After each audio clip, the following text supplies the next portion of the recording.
Logan the Layman Critic here. I originally planned on making this video around the time that Birth of the Dragon came out, but I didn't realize how soon its release date was until literally the week of. So here is a late video that ranks Bruce Lee's most popular films from worst to best. Let's talk movies. This is Brucefloitation at its best, and that's not a compliment.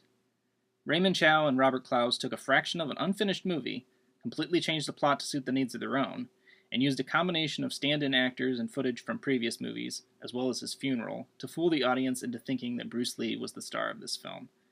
At one point, they even have a cutout of Lee's face strategically placed over a mirror where the stand-in sits. I kid you not. To their credit, it wasn't a half-hearted affair. The English-speaking actors are at least as competent as those found in Enter the Dragon, and several of Lee's collaborators participated. The action is also done reasonably well, although the actor standing in is more flashy than Lee was. The footage from the original intended film is the only reason to watch this, but you're better off watching Bruce Lee: A Warrior's Journey instead. It has much more footage, around 23 minutes as opposed to the 11 only used by Robert Clouse. Go check it out.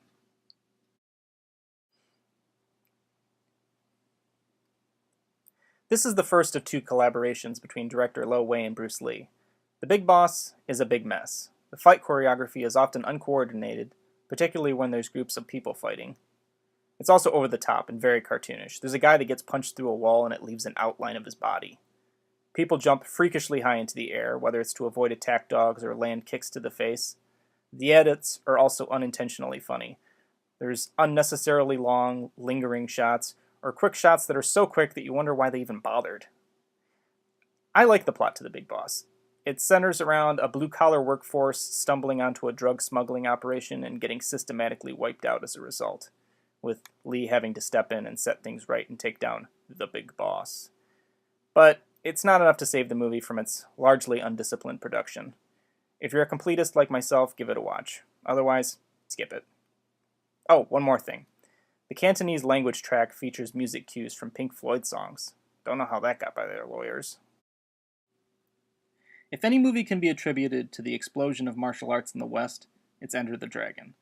It's the most polished film on this list. The fight scenes are plentiful and display Lee's talents. The co-stars, John Saxon and Jim Kelly, are both charming and capable actors who are competent martial artists. The villain is iconic, the story is simple yet engaging. The movie's sensibilities pull from James Bond and blaxploitation films. And that's part of the problem. Enter the Dragon is a great movie, but so much of its cultural identity is tied to the 70s. Whether it's Lalo Schifrin's funky score, or the afroed Jim Kelly's jive talking, the movie is undeniably a product of its time. Now, all of Bruce Lee's films have dated themselves in some way or another, but this one draws a lot of attention to it. You'd be hard-pressed to appreciate this movie without some tinge of irony. When you look at his other work, Enter the Dragon feels very detached from Bruce Lee, creatively speaking. Even with all the Chinese actors and bits of Lee's philosophy, this movie is very much an American movie. I'm not sure what happened between 1971 and 1972, but Lo Wei's Fist of Fury is an overwhelming improvement over The Big Boss. The fights are way better, they're grounded in reality, and the choreography is much improved. The editing and the cinematography is better composed. In my opinion, Fist of Fury is where the Bruce Lee cultural icon was born, and it's one of my favorites. Of his 5 most famous movies, this is the only one that's a period piece.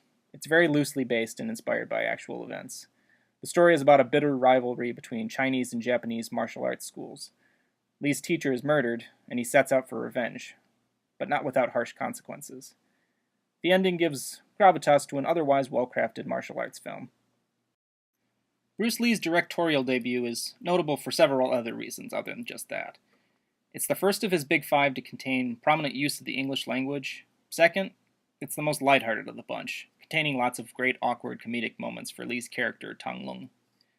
Third, and most important, is that Way of the Dragon has the best fight scene in his entire career. Lee's fight with Chuck Norris in the Roman Coliseum is a classic, and demonstrates his skill as both a martial artist and a creative force. The major detractor is that there aren't any other memorable fights. Still, Way of the Dragon was a great first film for Bruce Lee as director, and it's a shame he never got to do more. That's it.